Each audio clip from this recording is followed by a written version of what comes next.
Yo, what is up guys? Motojo TV here. So, yun o, bago sticker natin. Alright, so basang-basa na Motojo TV.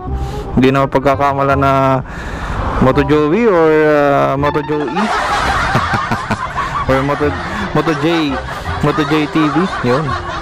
So, yan na guys yung ating bagong sticker ngayon. Right? So, ngayon pupunta tayo ng Dasma sa JDG, no? So, for today's video guys, so pag-usapan natin itong ating motor, si Black Beauty, Yamaha MIUI 125S. But before that, gear up and let's ride!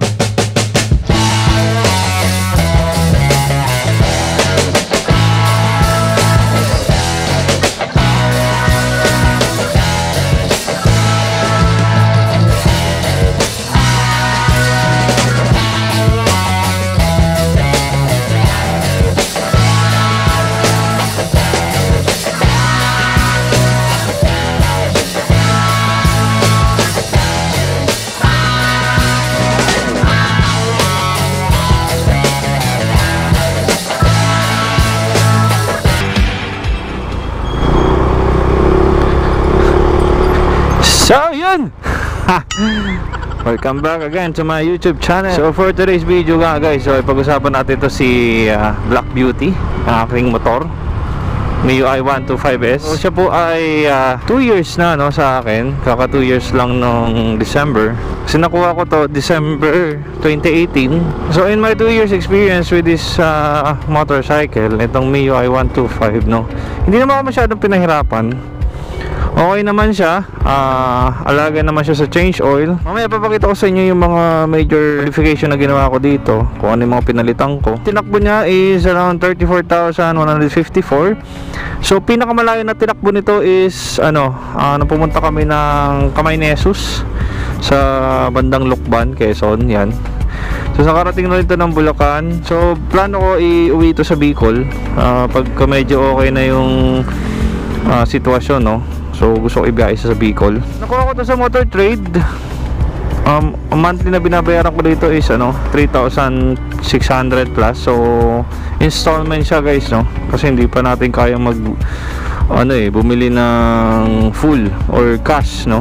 So this is my first motorcycle. Okay, pero natuto ako magmotor sa semi-matic or semi-manual, tawag ko doon, yung Fury, yan. Doon ako natuto magmotor. Then isipan kong kumuha ng motor, pero ito yung napusuan ko, yung MIUI 125S. So dalawang klase kasi MIUI 125, no. Yung isa, yung MIUI 125, yung version 1, yung naunang lumabas. Then ito sumunod, 2019 lang tong lumabas, MIUI 125S. So ang kaibahan lang sa kanilang dalawa is may S lang to sa pangalan. Hindi, joke lang. Meron ko siyang idling dito. Well, pinatanggal ko siya. Explain ko kung bakit. Dalawang kulay lang siya. Unlike sa version 1, yung MIUI 125, I think parang 4 na kulay yata or 3, hindi ko sure. Yung kulay blue, magenta, orange, tsaka yellow yata. Yun, 4 nga. So ito, yung MIUI 125S, nung lumabas to, ang kulay lang na available dito is black and white, no. Yung kinaiban lang naman yung idling stop nga, na pag naka-traffic ka or suddenly huminto ka, siguro mga 5 seconds biglang mamamatay yung makina mo. Then pag go ka na, pipihitin mo lang yung throttle mo, then automatic ka-andar na yung motor. So pinatanggal ko siya guys, kasi one time nasa stoplight ako, on yung idling. Ngayon nung pag-stop, so suddenly nag-inga, namatay yung makina. Then nung pinipihit ko na yung throttle, ayaw mag-on, ayaw umandar na yung makina. So kaya yun ang nangyari, pinatanggal ko na. Tsaka yun, nagpakabit din tayo ng switch para dun sa ating headlight. Pagpupunta ako ng JDG guys, no, dito ako dumadaan sa Danghari, papuntang Danghari. So ito yung Alabang Zapote Road. So yung modification ko dito or yung mga pinalitan ko na parts dito sa MIUI kay Black Beauty is konti lang naman. Hindi naman ganun ka panggilid wala rin, all stock to. Muffler, yun, may pinalitan din ako. Napanood nyo yung pinili natin na exhaust. Yan. Side mirror, yan. Ito lang. Parang Thai concept siya na side mirror. Carbon type dito. So, sa 2 years ko na experience ito guys, matipid siya sa gas, no? Matipid siya sa gas. Yun ang kinaganda din sa motor na to, matipid siya sa gas. And sa maintenance naman, hindi naman ganun kamahal. Yung mga panggilid naman, yung mga flyball, mga ano naman ito, yung belt, B-belt, hindi naman ganun kamahal pagka kay Yamaha kumuha, no? Ayun guys, dito tayo sa Tanghari. So usually dito yung daan ko papunta ng JDG. Kasi pag nagsapote ako, medyo malayo yung ikot. Sapote Imus, malayo, medyo malayo-layo na yun eh. So mangyayari nito, from dito baka magmulino ako. Shoutout kay Pops. Ayun, yung takbo naman niya smooth, no?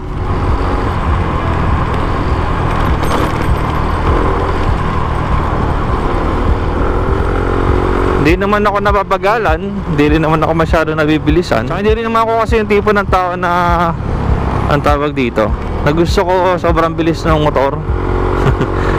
No? Kaya hindi rin naman ako nagpapalit ng ng karga or nagpapakarga. Kasi yung iba, 'di ba, minsan gusto nila kargado yung motor. Ako hindi. As long as na-stuck siya,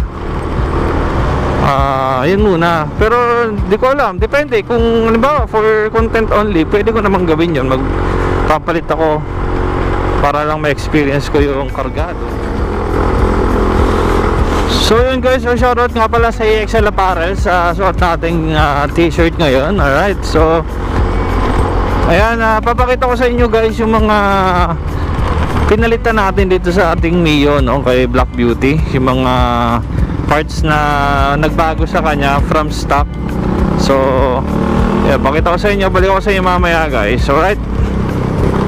So yun guys, so ito na si Black Beauty. So ayan, papakita ko sa inyo kung ano yung mga pinalitan ko sa kanya, no. So nauna yung sa side mirror, ayan.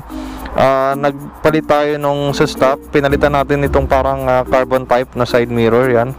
So kabilaan siya. Then naglagay rin tayo nito Moto Wolf na cellphone holder. Tapos yung ilaw nito guys, yung dati yung kulay dilaw, ngayon ginawa natin siyang tawag dito, yung kulay, panda rin natin LED na siya guys. So yan, so kulay puti na siya, LED type. Then yung mugs, ayan, pinalitan na rin natin yung mugs nya. Racing Boy na rin yung mugs nya. So yung dati, yung stock, wala na yun. So yan, naka RCB tayo na mugs.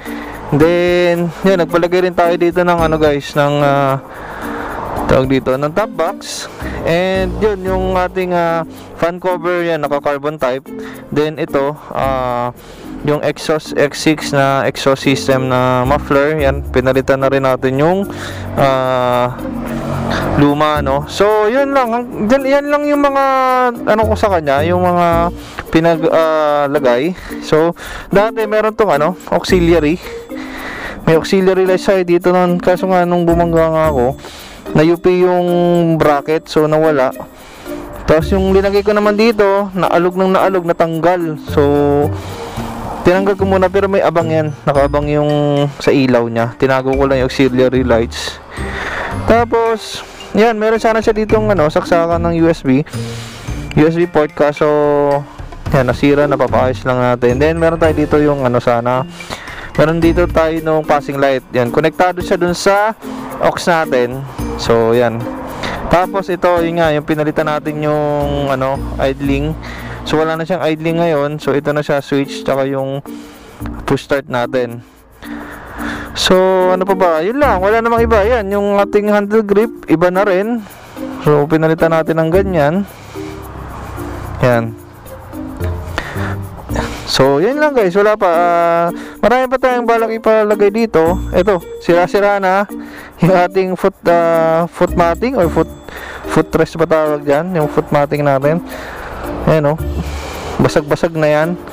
So papalitan na rin natin yan. Ayan, so wala naman tayong masyado pang pinagagawa dito. Yan pa lang naman.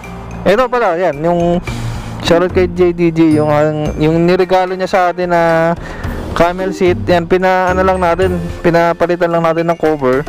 Kasi yan, kagaya niyan, meron na naman siyang mga kalmot ng pusa. Tapos yun, pinatanggal natin yung dito para malinis siya.